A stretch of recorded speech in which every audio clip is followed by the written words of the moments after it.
कितनी जल चुकी है? सारा मुंह जलिया है, बाजू जले ने, गोडे जले ने।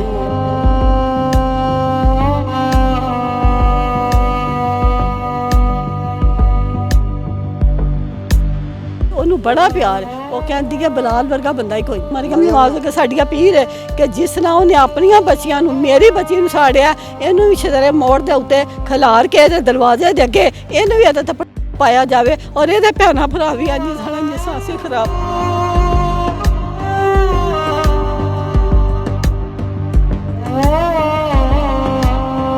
अब माँ बेचारी क्या करती है इस पे?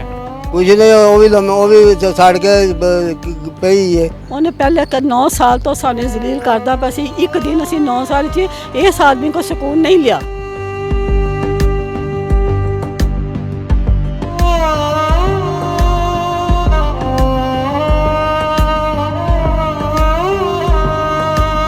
अस्सलाम वालेकुम, आप देख रहे हैं दस्तक टीवी। मैं हूं अमरेज़ हैदर।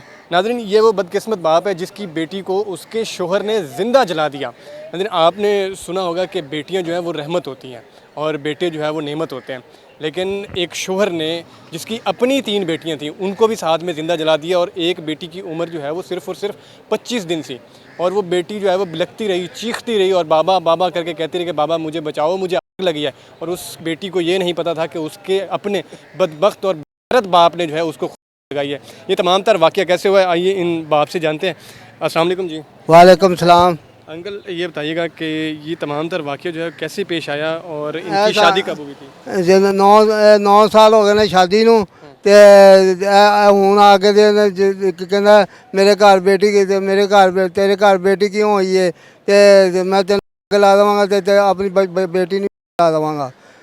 ते वही काम होया है। नशा वशा करता था, क्या करता था? नशा पींदा सी ते पी के ते उन्हें अपनी बच्ची नूं क्या हानिया मैनूं रोटी पका के दे। हानिया ते 6 साल दी थी, 6 साल दी रोटी पका सकती है। 6 साल की बेटी को रोटी पकाने का? हाँ, ते उन्हें कहा पापा मैंने तो रोटी नहीं पकानी आती ते नाल गैस भी नहीं है, ते सिलेंडर दे विच गैस भी नहीं है। तो सुबह होएगी तो सिलेंडर भर के लियाओगे तो रोटी पकेगी। ये कि रात के कितने बजे का टाइम था? 2 बजे का। रात के 2 बजे का टाइम था और वो रोटी की डिमांड कर रहा था और अपनी 6 साल की बेटी से। जी। और असल तो ये बहाना था, असल उसका जो मुद्दा था वो ये था कि मुझे जो है वो बेटा नहीं आता होगा। मेरे घर बेटा क्यों नहीं होया? लेकिन नाज़रीन, बेटा जो है वो खुदा की देन है। अब वो माँ तो बेटा जो है वो अपनी तरफ से तो नहीं कर सकती, ना ही वो बाप कर सकता है, ना उसके बस में है ना माँ के बस में है। ये तो बस खुदा के बस में है, खुदा ही दे सकता है। लेकिन अब माँ बेचारी क्या करती है इस पर? कुछ नहीं, वो भी सड़ के पई है। कितनी बेटियाँ हैं उसकी? उन्हें 3 बेटियाँ हैं। क्या उम्र है बेटियों की? एक 6 साल की, एक 3 साल की, एक 25 दिन की। कितना जल गई हैं और ये कौन उनको आया बचाने के लिए? वो तो आप महल्लेदार बचाते रहे ने। वो पानी भी नहीं पान दिता जिथे जरा कमरा से जिले कमरे लगी है। कमरे लगा ये सबको बंद करके? हाँ जी, सारा कमरे आगे तो बाहरों कुंडी मार दी थी। अंदर ही मरो पे चारे। ऐसा जालिम बाप था कि उसने दरवाज़ा बंद कर दिया और खुद देखता रहा। हाँ जी। अच्छा, आपको कब पता चला? टहलदा रहा अपने वेड़े च। आपको किसने बताया और आपको कब पता चला?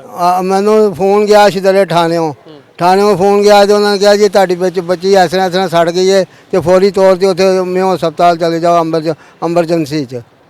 आपको थाने से कॉल आती है, उन में से किसी ने नहीं बताया? नहीं। माँ जी, आप बताएं, बेटियां तो है माँ के बड़े करीब होती हैं। बिल्कुल बिल्कुल बेटा बिल्कुल। भाई उन्हें आ गल नहीं पसंद आई बेटी वाली। उन्हें पहले 9 साल तो सानू जलील करदा पिया सी। एक दिन असी 9 साल च इस आदमी को सकून नहीं लिया, ना इन्हें सानू लैन दिता। जो भी बोलिया कहता लै जाओ मैं नहीं रखनी, लै जाओ। असी जे लै नहीं है फिर 5-7 दिन बाद इन्हें आना है, इन्हें साढ़े नाल खुश बोलना, साड़ी बच्ची ने फिर ये टुर जाना।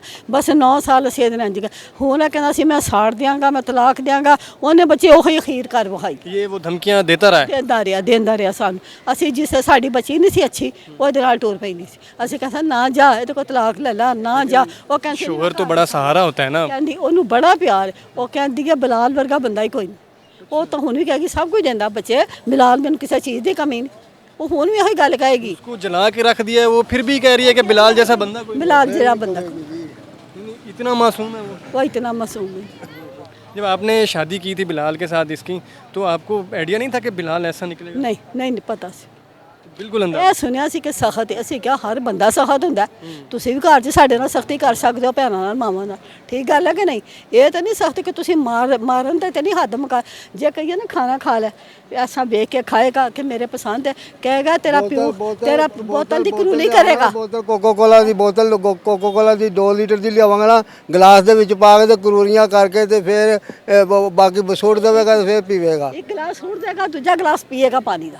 ऐसा बदतहजीब आदमी था। ਬਾਤ ਤਜ਼ੀਬ ਤੇ ਜੇ ਰੋਟੀ ਦੇਖੋ, ਦਾਲ ਸਬਜ਼ੀ ਜੋ ਸਾਡੇ ਕੋਲ ਹੋਣਾ ਸੀ ਪਕਾਣਾ, ਗੋਸ਼ਤ ਹੀ ਹੁੰਦਾ ਨਾ, ਕਹੇਗਾ ਤੇਰਾ ਪਿਓ ਨੇ ਤੇ ਮੈਂ ਰੋਟੀ ਨਹੀਂ ਪੁੱਛੀ, ਇਹ ਰੋਟੀ ਪੁੱਛੀ ਸੀ, ਇਹ ਗੋਸ਼ਤ ਬਣਾ ਲਿਆ ਸੀ। ਕਿ ਮਤਲਬ ਮੱਛੀ ਕੁਆਬ ਨਾਲ ਬਾਜ਼ਾਰ ਸਾਡੇ 'ਚ ਨਹੀਂ ਹਿੰਮਤ ਹੈਗੀ। इतना सब कुछ वो बर्दाश्त करती रही। ਕਰਦੀ ਰਹੀ। ਫਿਰ ਕਹਿਣਾ ਪਾਪਾ ਲੈ ਆਵੋ, ਪਾਪਾ ਕੋਈ ਗੱਲ ਨਹੀਂ, ਅਸੀਂ ਕਿਹੜਾ ਰੋਜ਼ ਆਉਂਦੇ ਹਾਂ, ਮਹੀਨੇ ਪਿੱਛੇ ਆਉਂਗੇ, ਤੇਰਾ ਖਰਚਾ ਪੂਰਾ ਹੋ ਕਿਸੇ ਜਾਏਗਾ। ਕੋ ਪੈਸੇ ਫੜ ਕੇ ਫਿਰ ਮੈਂ ਲੈ ਕੇ ਆਂਦਾ।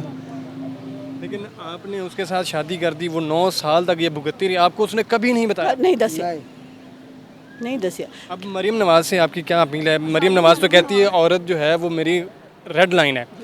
अब मरीम नवाज साहिबा, आपके लिए बड़ा कड़ा इम्तिहान है कि एक औरत को जो है वो जिंदा जलाया गया और उसकी तीनों बेटियों को भी जलाया गया। ਪੀਰ ਹੈ ਮਰੀਮ ਨਵਾਜ਼ ਕੇ ਸਾਡੀਆਂ ਪੀਰ ਹੈ ਕਿ ਜਿਸ ਤਰ੍ਹਾਂ ਉਹਨੇ ਆਪਣੀਆਂ ਬੱਚੀਆਂ ਨੂੰ, ਮੇਰੀ ਬੱਚੀ ਨੂੰ ਸਾੜਿਆ, ਇਹਨੂੰ ਵੀ ਛਦਰੇ ਮੋੜ ਦੇ ਉੱਤੇ ਖਿਲਾਰ ਕੇ ਇਹਦੇ ਦਰਵਾਜ਼ੇ ਦੇ ਅੱਗੇ ਇਹਨੂੰ ਵੀ ਇਹਦੇ ਤੇ ਪਾਇਆ ਜਾਵੇ, ਔਰ ਇਹਦੇ ਭੈਣਾਂ ਭਰਾ ਵੀ ਅੱਜ ਸਾਡਾ ਜਿਸ ਅਸੀਂ ਖਰਾਬ ਪੈ।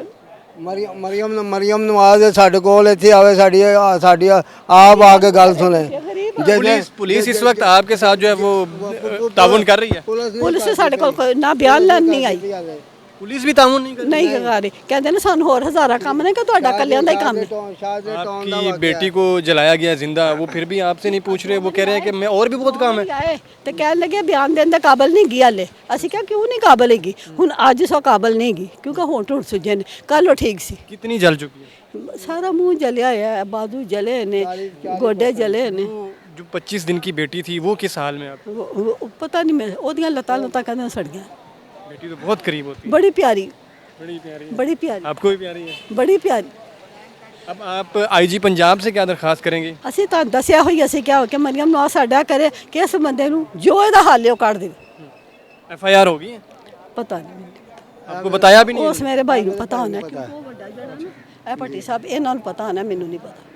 जी बिल्कुल नाज़रीन, ये वो माँ बाप हैं जिनकी बेटी को जो है वो ज़िंदा जलाया गया है, और वो बदबख्त बाप अपनी बेटियों को भी जला दिया। उसने अपनी बीवी तो बीवी, उसने अपनी बेटियों को भी जला दिया, और उसका एक ही मुतालबा था कि आपसे जो है वो बेटे पैदा क्यों नहीं हो रहे।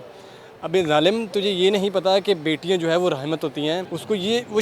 उसको समझ नहीं आती थी कि वो किस तरह जो है अपने घर के अंदर बिहेव करे। वो इनके साथ भी बदतहज़ीबी करता था, अपनी बेगम के साथ भी बदतहज़ीबी करता था। आप ऐसे शख्स से मुतल्लिक़ क्या राय रखते रहेगा, इज़हार कमेंट बॉक्स में कीजिए।